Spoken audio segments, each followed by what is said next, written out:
President Joe Biden of the United States of America, USA, and the country Vice President and Democrat political party candidate, Kamala Harris, have refused to issue statements hours since Electoral College results showed that Donald Trump of the Republican political party won the presidential race with 286 to 226 as at 10:45 a.m. local time on Wednesday.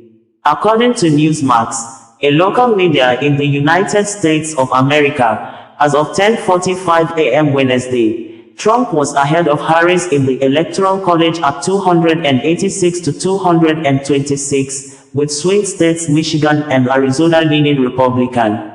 Trump, who will be sworn in on January 20, 2025, also was on course to become the first Republican in 20 years to win the national popular vote. President George W. Bush, 50.7%, defeated Senator John Kerry, 48.3% in 2004, Newsweek reported. Close associates to Donald Trump said he still had not received a congratulatory phone call for winning the election from President Joe Biden or Vice President Kamala Harris as of Wednesday morning. Kamala Harris had, in her last recent posts on social media platforms while the election was ongoing, made statements that showed she might have observed some irregularities during the election on Tuesday.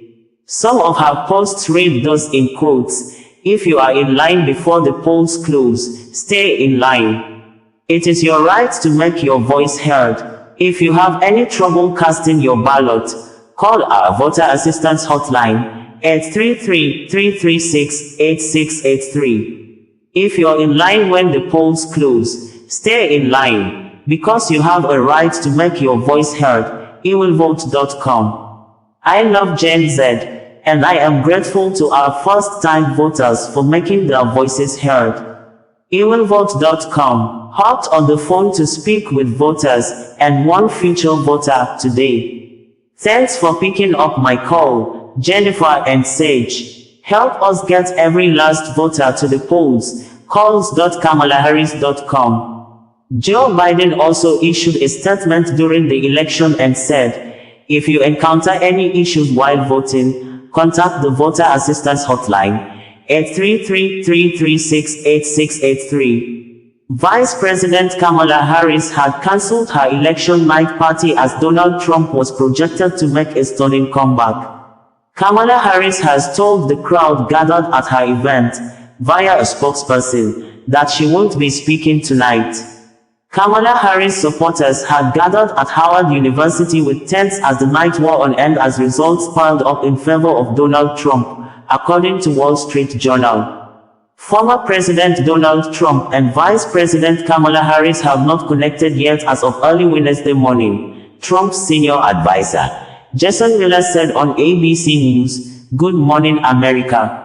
As of the last time I spoke with President Trump, they had not connected. But we'll see what happens today," Miller said, going on to stress the message of unity. "I think what President Trump said last night when he's up there on the stage was that he wants to heal the country.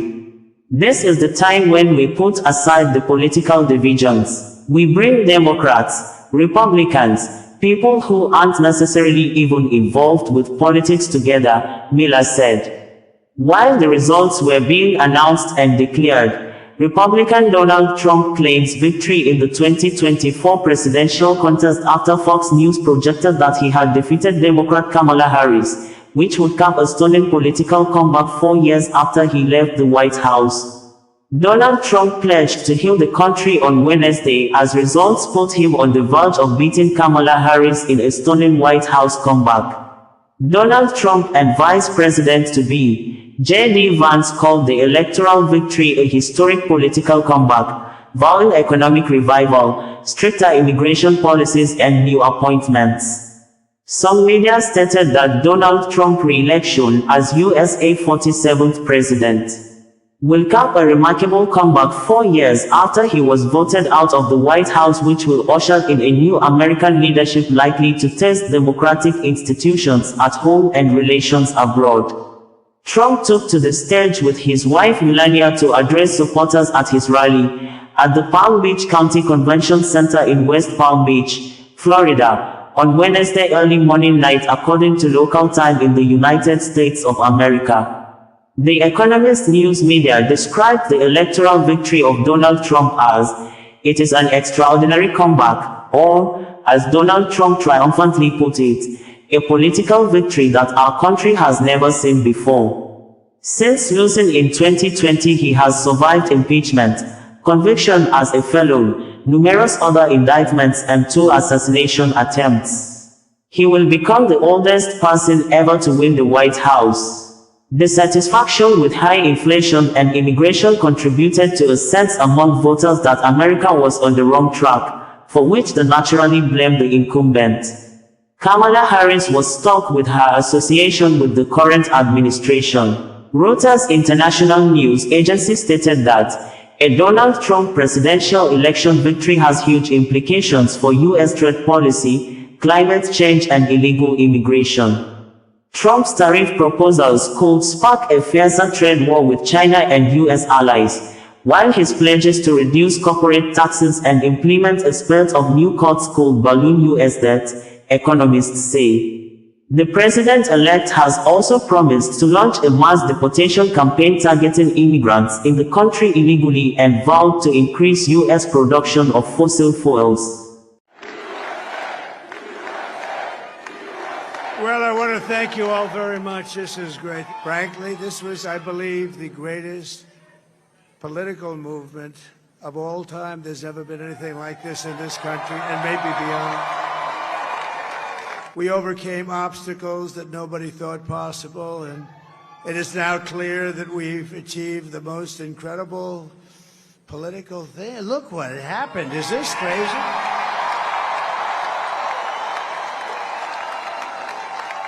So I want to thank the American people for the extraordinary honor of being elected your 47th president and your 45th president. I will not rest until we have delivered the strong, safe, and prosperous America that our children deserve and that you deserve. This will truly be the golden age of America. That's what we have to have. President Bola Ahmed Tinubu of Nigeria has handed over 119 young protesters, among whom underaged children or minors who were arrested, detained more than 3 months and arraigned for treason by the Inspector General of Police, IGP Kayode Egbetokun led Nigeria police force for protesting against hunger and bad governance in the country by those flying Russia flags amongst others to express their grievances against the government. President Bola Ahmed Tinubu handed over the children on Tuesday to the Kaduna and Kano state governors at a ceremony held at State House in Abuja. Federal High Court in Abuja heard on Tuesday struck out the treasonable charges brought against the 119 Nigerians, including those detained since August for participating in the End Bad Governance protest. Justice Obiora Egwatu, the presiding judge, struck out the case following an application by MD Abubakar, counsel to the Attorney General of the Federation, AGF. Abubakar had applied to take over and discontinue the suit. At the session on Tuesday, Abubakar prayed the court to allow the AGF take over the charge.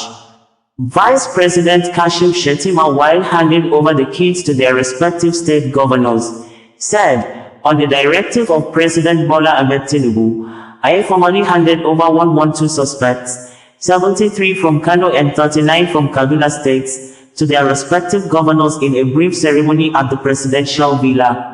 Delivering the president's message, I advised the 119 suspects arrested during the August 1st protests in Kano and Kaduna states to use the opportunity given to them by his presidential pardon to become responsible citizens of the country.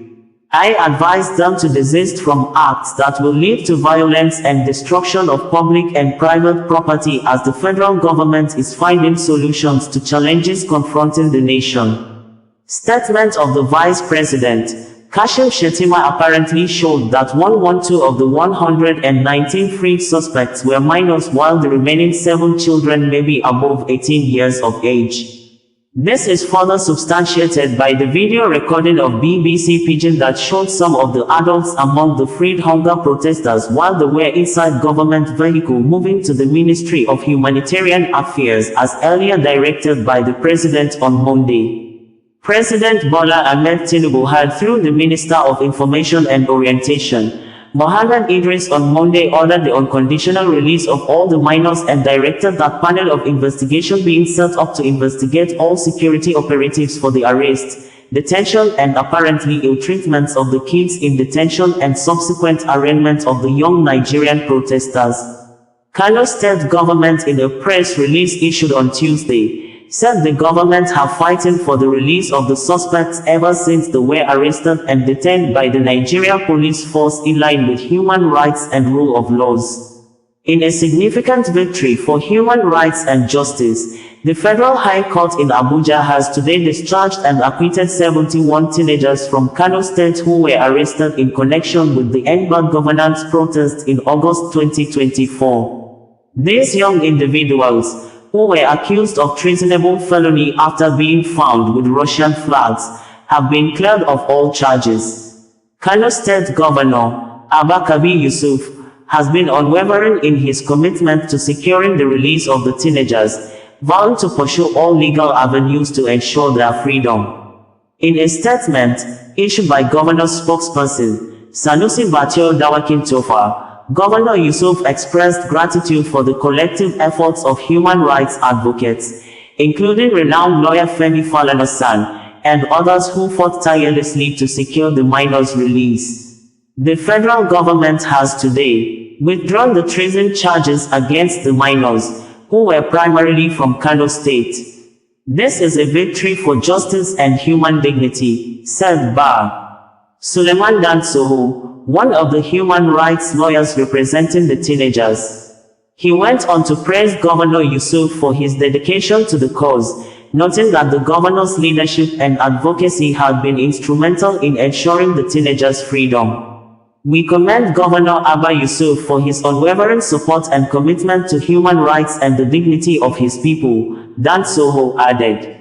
The teenagers are set to be formally handed over to Governor Yusuf by Vice President Kashim Shettima later today, before being flown back to Kano via Max Air. This landmark decision underscores the importance of safeguarding the rights of individuals, especially minors, and demonstrates the power of legal advocacy in the face of injustice. Sanusi Batio Dawakin Tofa, Director General, Media and Publicity, Government House, Kano stated.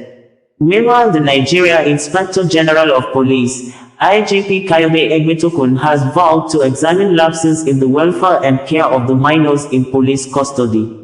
Olumuyiwa Adejobi, the first public relations officer, in a statement issued on Monday night said, following the recent remand and subsequent arraignment of some young individuals on Friday the 1st of November, the Inspector General of Police, while in Algeria for the African Union Mechanism for Police Cooperation Committee meeting, directed investigation into the conditions surrounding the care and welfare of these young persons while in police detention facilities. Upon receiving the investigative report today in Glasgow, where the IGP is currently participating in Interpol General Assembly, the IGP vowed to thoroughly examine it and take necessary actions to address any procedural lapses or concerns. To further ensure professionalism in investigation with emphasis on child-friendly investigation and care, the IGP has summoned all DCID and heads of investigation units to a conference and workshop on November 7, 2024, at the Police Resource Center, Jabi. The Nigeria Police Force reaffirms its commitment to upholding legal frameworks, ensuring fairness and accountability, especially for vulnerable groups. President Bola Ahmed Tinubu of Nigeria has ordered investigative panel being set up to investigate all officers of the Nigeria Police Force, NPF, led by the Inspector General of Police, IGP Kayode Egbetokun, over the arrest, detention, apparently ill treatment and arraignment of minors for treason for protesting against hunger and bad governance in the country in the month of August 2024. President Tinubu, who ordered immediate and unconditional release of all the minors from the police detention irrespective of the allegations made against them by IGP Kayode Egbetokun led Nigerian Police Force in a statement made available by the Minister of Information and Orientation, Mohammed Idris on Monday, said any law enforcement officer found wanting in the handling, arrest and arraignment of the underage children will be made to face disciplinary action.